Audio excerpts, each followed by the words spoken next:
Spotlight.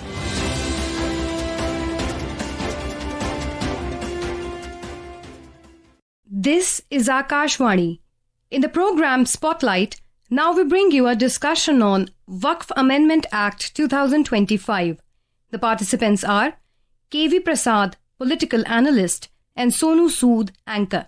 In order to bring transparency and efficiency in administration and management of Waqf properties spread all across the nation, the government introduced the Waqf Amendment Bill in August 2024, enhancing the centre's regulatory authority over Waqf properties. This bill seeks to reform the 1995 Waqf Act, and after a long and healthy debate lasting 12 to 14 hours each, in both houses of parliament, the bill was passed in the Lok Sabha on April 3, 2025, with 288 members supporting it and 232 against it.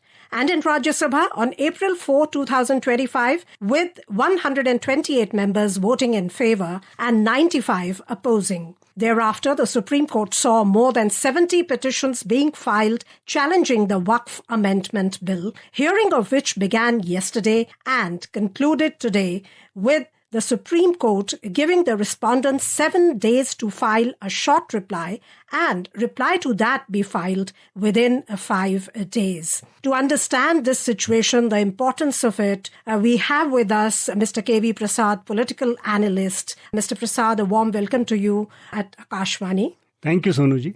Mr. Prasad, we'd like to know from you, these 2 days hearing which has taken place in Supreme Court over the Waqf Amendment Bill. What are the key outcomes that have come in today's statement by the Supreme Court? We know that the petitioners are challenging the constitutional validity of the Act itself, and the Supreme Court has to interpret what the constitution provisions are in light of the Act.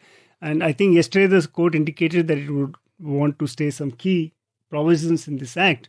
But today, of course, the centre had given this thing that they will not constitute the Waqf councils and the state council will not be formed. And the issue of Waqf by user, that land will not be denotified. These were the 2 things on which the Supreme Court had taken note of it. So I think that's the key takeaway. This will remain because the next date of hearing is May 5. And before that, you have a 12-day window for the centre to come up with a response. And those who are plead against it will get the time to respond to it. So till May 5th, whatever the Waqf Act is, it'll stay as it is and no action will be taken. These 2 provisions in particular, which was pointed out, Waqf by user, which was the properties which are already in use. But I think there are issues because the Act, which has now become, which was notified, allows the unregistered properties or Waqf, to come into registration concept. So those who had registered properties had no issue, but it was unregistered. So that was where the Waqf by user, so they cannot be denotified. So I think that was the point which the centre has said.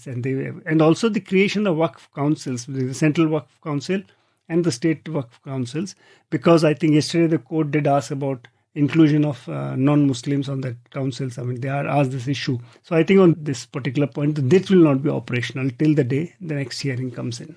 As we all know that this bill was introduced in the Parliament in August 2024, and then JPC was formed which had more than 20 meetings, and suggestions were invited. More than 90 lakh suggestions were received through email and other mediums. And after a lot of deliberation, this act was finalized and it was put up for passing in the current session, the session gone by of the Parliament, which started in March. And in April, finally, after a lot of discussion, it was approved. So that is the way that a bill is introduced, an act is notified. So the constitutional validity, the entire procedure has been followed. And can you also tell us that what is the major objective of this amendment bill? How is it going to improve the management of the Waqf properties? Yeah. So before I come to that particular aspect, what you said, the process was followed as lawmaking process is very much what you said. The government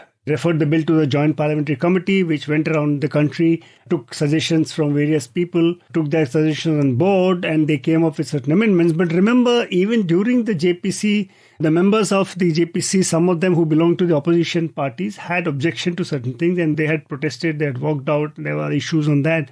And even on the floor of the House, there was opposition. I mean, you just gave us the voting figures. So there was a clear divide, which was clear. In such a case, the issue is of the constitutional validity of the Act, which is being challenged, and people reach the Supreme Court. While the Act was being discussed in the JPC and outside it, also in Parliament, I think the government made it clear that they wanted to regularize a lot of things which were not being regularized, in particular registered properties. There should be, we all know today that we go out to buy something, piece of property, any form and thing. People look for a title. Who owns the title? Is there a clear title? So there is no dispute. But in Waqf case, certain properties have been dated. And when I say dated, they are centuries old. And they were Waqf by users. And the government has always been saying, even during the debates in the House, that a lot of these properties were mismanaged. The beneficiaries who should have benefited because of Waqf, because Waqf meant somebody donating a property to a cause in particular, they give it to their God. And then it becomes for the benefit of the people, the larger benefit of the community or the community good. So it could be, if used, the piece of land could be used for various public causes, whether you build a hospital, whether you build a school or whatever, or a crematorium, whatever their burial places, whatever that is. It could be a decision. There have been instances, and there are many properties which also went into litigation. The litigation continued for a pretty long time, and there were litigations at various levels. So I think the government had taken note of all this, and that's what has been said time and again, that we want to have a comprehensive law, making sure that all these irregularities that got into the system are addressed. And in fact, as you said, that these properties are often meant for the upliftment of the poor Muslims, the Muslim women, Muslim children, and maybe Muslim divorced women. So if that is not being done, and if the commercial aspect is being looked at and the exploitation is happening, the intended use is not really being kept in focus, then that is something which needs to be looked at? Yeah, I think that's precisely the reason adduced by the government when they looked into this whole issue and the whole debate, even as I said, in the houses when the debate was there. The intention behind this donation was public good, was to ensure that the welfare of the people, especially the members of the community who are not in an advantageous position in terms of monetary, they don't have the same kind of facilities that they should be entitled to as human beings. So that was not being addressed to the extent it should have been done. And as you pointed out, some of them was probably made use of commercially. These unscrupulous habits or unscrupulous practices that crept into this is what the government wanted to address. But as I said, the larger issue is now whether that can be done by an act of parliament. That is the constitution issue which people have taken to the court.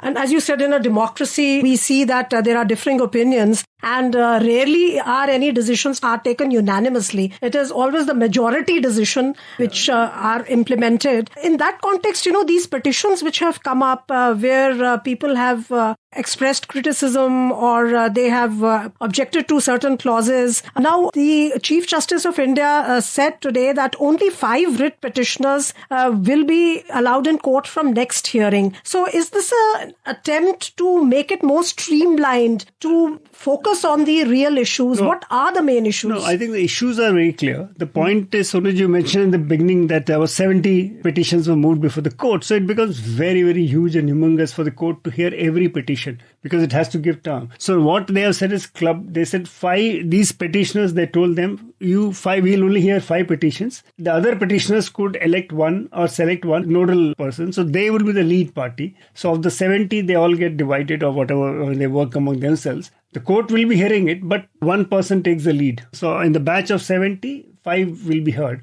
It is for them to organize themselves because all 70 will have to be heard. They will have to come up with their sentence. Then the government will have to respond. Then this back and forth has to go on. So I think it's to streamline, as you said, the procedure so that the main purpose is to sure the court examines the legal validity and the constitutional validity of this act. And it should be very clear that which land belongs to whom, and there should be no illegal usurping of land in the name of Waqf. That is also... this is exactly the reasons adduced by the government, that there have been unscrupulous practices that have crept into it, and they seek to address, because as I mentioned, many have gone through litigation. Years of litigation. We all know civil cases take a pretty long time because of the nature of the complaint and the kind of investigations that go into it. So these are long drawn procedures.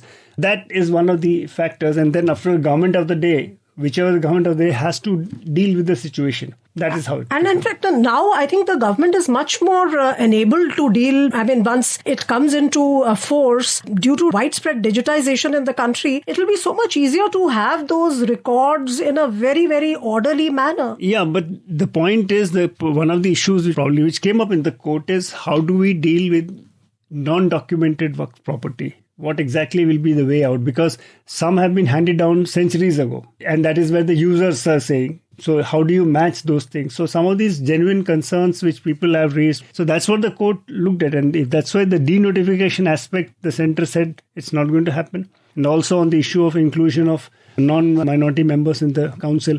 So that was raised the issue. So I think that were the ones which the centre had said it will not go forward with these two particular provisions. So after 7 days, what is going to happen? Because the centre saw time, the Solicitor General said there are a lot of issues in this that they need to carefully examine and come before the court. So they wanted more time. And that's why they've been given 7 days time to come up with their response. And once the centre gives its response, the petitioners will get 5 days from there to respond to what the centre has said. So that's what the court hears, both sides to the litigation.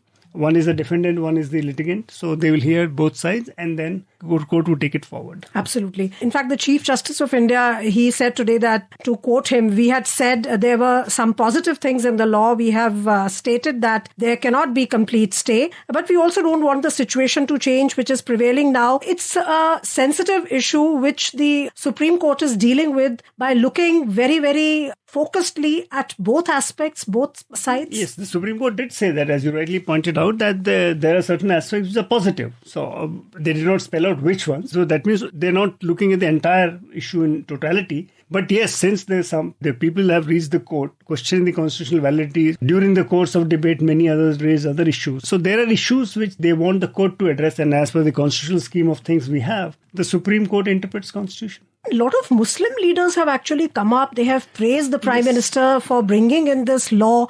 They have said that this is going to lead to upliftment of the entire Muslim community. How important is this approach, which is not looking at the religion, which is looking at the humanity aspect of it? Well, that is very true and very significant. In fact, some state governments also wanted to. But the point is, if there is an issue, and the people have reached the court and the court has taken cognizance of it, there will be people who support it, there will be people who oppose it. All that is exactly precisely that got mirrored in our parliament debate. The parliament debate also was very clear division. One could see if you heard all the debates in both the houses, on both the days in Rajya Sabha and Lok Sabha, there were very exhaustive debates. Points were made, some very compelling points on both sides. Eventually, the members of parliament decided and voted in favor of the bill, which assented to by the president to become an act. And then the centre notified it. But the constitutional validity is what came up for challenge in the Supreme Court. And the court has now taken cognizance of it. And also, we'd like to, for the benefit of our listeners, if you could tell us that what are the various ways in which this act, when it comes into force, how is it going to help the community? What are the major objectives which are going to be realized? I think the act is already there, number one. Only these two provisions, which we just discussed in the beginning of it, the centre has assured they will not go forward on those two issues. As you said in the beginning, also during discussion and also in Parliament, it was said by many people on the government side, in particular the governing coalition members, that this is going to benefit the larger segment of the community. People who have been disempowered, they don't benefit out of this. The largest the community wanted for the people who don't have the wherewithal or the means to survive or the means to grow. So these arms were meant to benefit those segments. But probably, as I said, the intended beneficiaries were not getting the benefit that the benefactor wanted to deliver. So that is what the government wanted to address. So thank you so much, Mr. Prasad, for this comprehensive discussion on the Waqf Amendment Act, which is going to be a game changer. Thank you, Sonuji. You were listening to a discussion on Waqf Amendment Act 2025. The participants were K.V. Prasad, political analyst, and Sonu Sud, anchor. This program was produced and presented by the News Services Division of Akashvani. You can listen to it on our mobile app, News on AIR. This program is also available on our YouTube channel, News on AIR Official. You may share your feedback about this program through email at airnsttalks@gmail.com or WhatsApp on 9289094044. Spotlight.